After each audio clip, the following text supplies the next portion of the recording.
issu d'une famille bourgeoise qui le destinait à devenir avocat. Il préfère suivre sa vocation et devenir acteur. Après un an d'études au Conservatoire de Paris, il débute à l'Odéon en 1868, où il n'a que de petits rôles.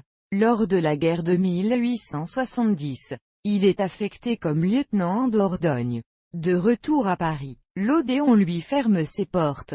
Grâce à l'appui de son ancien maître au Conservatoire, il entre alors à la Comédie-Française. Il y débute le 4 juillet 1872 dans le rôle d'Oreste. Le public l'applaudit, mais la critique reste réservée, lui reprochant son jeu trop peu conventionnel. Servi par une stature imposante, des gestes harmonieux et une belle voix, il va néanmoins s'imposer comme un des tragédiens les plus renommés de son temps.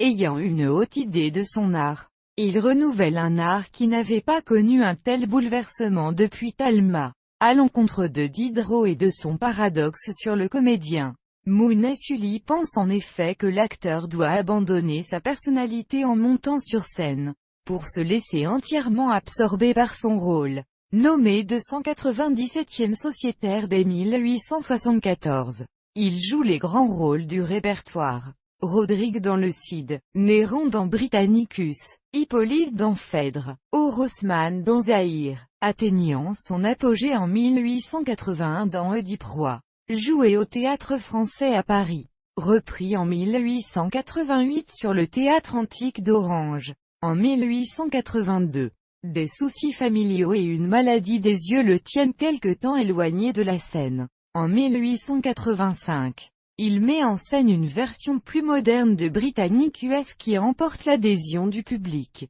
Il joue Néron, Marguerite Durand et Junie, Albert Lambert Britannicus. En 1886, il connaît un nouveau triomphe dans le rôle d'Hamlet.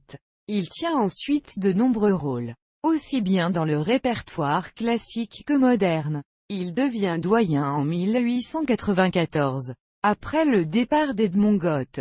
En 1914, lorsque la guerre éclate, son statut le conduit à défendre les intérêts de la Comédie Française alors qu'une partie de la troupe est mobilisée, et qu'il devient difficile de jouer.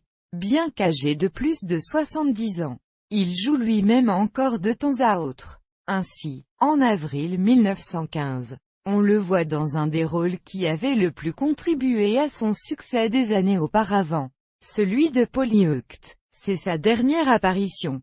Il est également l'auteur d'une pièce en 5 actes, La buveuse de larmes, et de 2 pièces en vers, Gigès et la vieillesse de Don Juan. Son frère, Paul Mounet, était également sociétaire de la Comédie Française. Amant de Sarah Bernard, il a été marié à la comédienne Jeanne Rémy dont il a eu une fille qui deviendra elle aussi sociétaire sous le nom de Jeanne Sully. Il est inhumé au cimetière du Montparnasse.